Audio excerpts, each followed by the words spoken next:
kupeana mikono.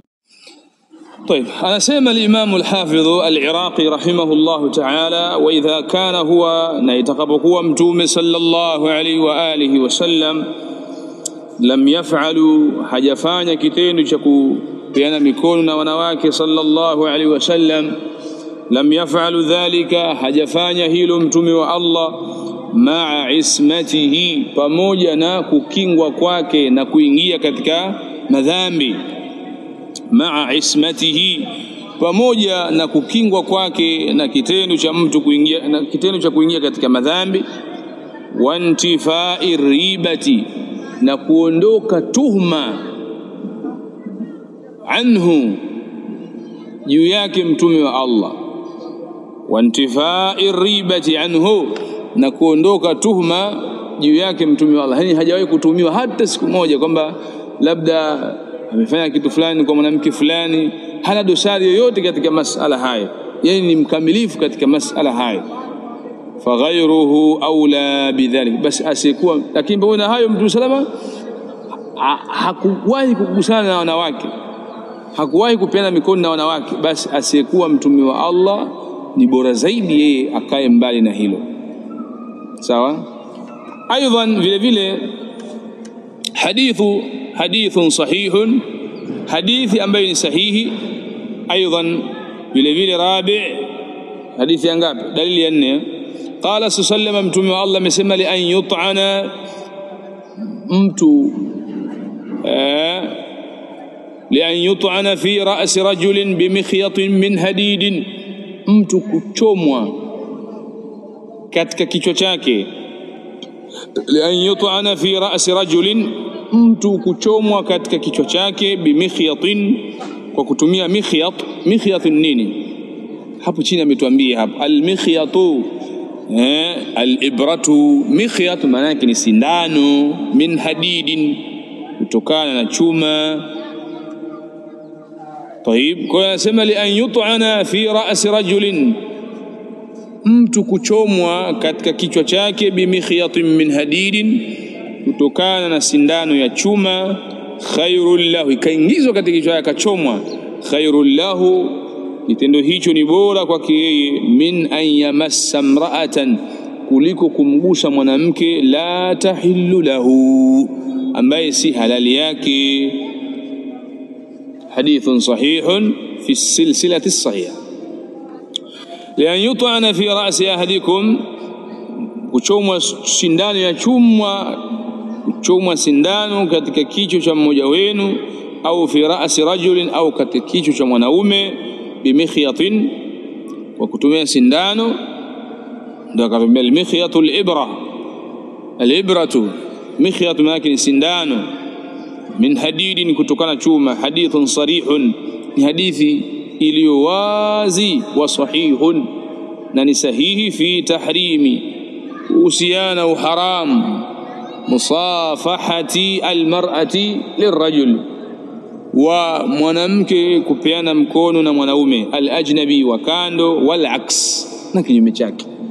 Wal aksu, na kinyume chake. Kwa ni haram pia mwanaume kupeana mkono na mwanamke wa kando. Aidan vile vile qala Abu Huraira,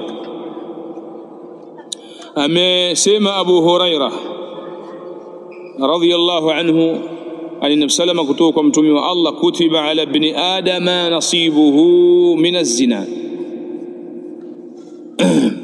pameandikwa juu ya mwanadamu fungu lake kutokana na zina. Mudrikun dhalik, ni mwenye kuliwahi hilo fungu lake. La mahalata, na wala hakuna muhali, hakuna kizuizi. Fal'ainani zinahuma an-nadhar, macho mawili zina yake ni kutizama. Wal-udhunani zinahuma al-istima'u, na masikio mawili zina yake ni kusikiliza. Wal-lisanu zinahu al-kalam, na ulimi zina yake ni maneno. Wal-yadu zinaha al-batshu, na mkono zina yake ni kushika. Wal-rijlu zinaha al-khuta, na mguu zina yake ni kutembea kwa hatua, kunyanyua hatua. رواه مسلم في صحيحه. كل هذه الأحاديث حديث zote hizi تدل على تحريم مصافحة المرأة الأجنبية, zinaonesha uharamu wa kumpa mkono mwanamke wa kando, walamsi basharatiha, na kugusa ngozi yake, bighairi hailin, basi na kuwepo kizuizi, lakini yeye ni kauli yake. Sawa, wako maulama kwamba hata kama ukaweka hail haifai kumgusa. Sawa, na hiyo ndio qaul sahihun katika masala hayo. Hadha alhadithu, hadithi hii yadullu ala dhalik, inajulisha juu ya jambo hilo. Lianna fil hadithi, sababu katika hadithi tumemesema waliyadu zinaha albatsh, na mkono zina yake ni kushika, allams kushika.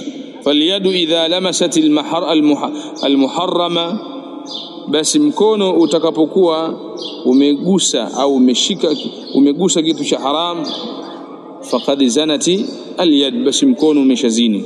Wa hadha dalilun ala tahrimi musafahati almar'ati, na hii dalili inaonyesha kumpa mkono mwanamke lirajuli alajnabi, mwanamke kumpa mkono mwanamume wa kando. Wa hakadha istanbata ahlul ilmi min hadha alhadith, hivi ndivyo ambavyo walivyofanya istinbat, walivyochimbua maulama katika hadithi hii, walivyochimbua hukumu hii maulama katika hadithi hii.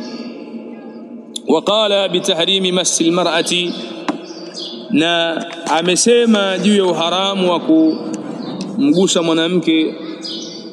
Waqala, na wamesema bitahrimi masi almar'ati, juu ya uharamu wa kumgusa mwanamke wa kando, aktharu ahli alilm, wengi katika ulama. Dhakara dhalika al-Kassani, ametaja hilo Imam al-Kassani rahimahullah fi bada'i as-sana'i wal-Baji, na Imam al-Baji mkumbuka ya fi al-Muntaqa min al-Malikiyya, simemsoma kule Ali al-Baji, Abu al-Walid al-Baji في المنتقى العجلي طيب. والنووي في شرح مسلم، إمام النووي كذلك شرح مسلم. وابن حجر في الفتح، إمام ابن حجر كذلك فتح الباري. وابن تيمية في الاختيارات، إمام ابن تيمية كذلك الاختيارات. وابن مفلح في الآداب، إمام ابن المفلح كذلك آداب. فهؤلاء الأئمة hawa maimamu kulluhum wote asharu ila hadhihi almas'ala, wameashiria hii mas'ala. Wadhakaru, na wametaja man harrama dhalika min ahli alilm, walioharamisha hilo katika wanachuoni. Fahadhihi hiya almas'alatu allati, hii ndio mas'ala ambayo yajibu an ta'taniya biha almar'atu, panawajibika mwanamke aijali na kuipa umuhimu. Watantabiha laha, na zinduke kuna masala hiyo. walahidh anna hadhihi almas'ala tahummu ar-rajul wa tahummu aidha al-mar'a, na angalia masala hii ina umuhimu kwa mwanaume kadha, na ina umuhimu vile vile kwa mwanamke. Fa alaina an nantabih, nijidu sisi kuzinduka sasa. Walhamdulillahi rabbil alamin. Hii risala wallahi ina faida muhimu sana, ambayo inalinda mujtama min alfasadi, kutokana na kuharibika. Kwa mukhtasar hii risala inatufundisha sisi masaili yafuatayo. Masala ya kwanza, musafahatu almar'ati lirrajuli alajnabi haramun. Musafahatu almar'ati lirrajuli alajnabi haramun, mwanamke kupeana mkono na mwanamume wa kando yake ni haram. Jambo hilo ni haram, jambo hilo ni haram, na uharamu wake umekuja katika hadithi nyingi za Mtume sallallahu alayhi wa alihi wasallam. Miongoni mwazo ni pale Mtume alayhi salatu wassalam aliposema wallahi, au Aisha radhiyallahu ta'ala anha aliposimulia, wallahi ma massati yadu rasulillah, namwapia Allah haujawahi kugusa mkono wa mtume wa Allah, yadan, mkono wa yeyote yule, min imraa, kutokana mwanamke, illa imra'atun yamlikuha, isipokuwa illa imra'atan yamlikuha, isipokuwa mwanamke ambaye anafanyaje, anamiliki. Hiyo ni hadithi ya kwanza. Hadithi ya pili, an yut'ana fi ra'si ahadikum, kuchoma mmoja wenu katika nyinyi, katika kichwa cha mmoja wenu katika nyinyi, min hadidin, kwa sindano ya chuma, khairul lahu, ni bora kwake, min an yamassa imra'atan la tahilla lahu, kushinda kumgusa mwanamke ambaye si halali yake yeye.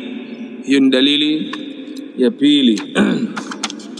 Dalili ya tatu aliyoitaja Sheikh hafidhahu Allah ta'ala ni pale Mtume alayhi salatu wassalam aliposema kuambia wanawake walikwenda kufanya bai'a, inni la usafihu nisa, mimi siwapi mikono, sipiani mikono na wanawake. Inni la usafihu an-nisa, mimi siwapi mikono wanawake. Hadithi ya 4 ni pale Mtume alayhi salatu wassalam aliposema kutiba ala ibn adam nasibuhu min az-zina, mwanadamu ameandikiwa fungu lake kutokana zina. Akasemaje, wal yadu zinaha al-batshu, na mkono zina yake ni kushika. Mkono zina yake ni kushika, maana kushika wanawake wa kando yake. Kwa hiyo hizi ni adilla min as-sunna kuonesha hii faida ya kwanza kwamba musafahatu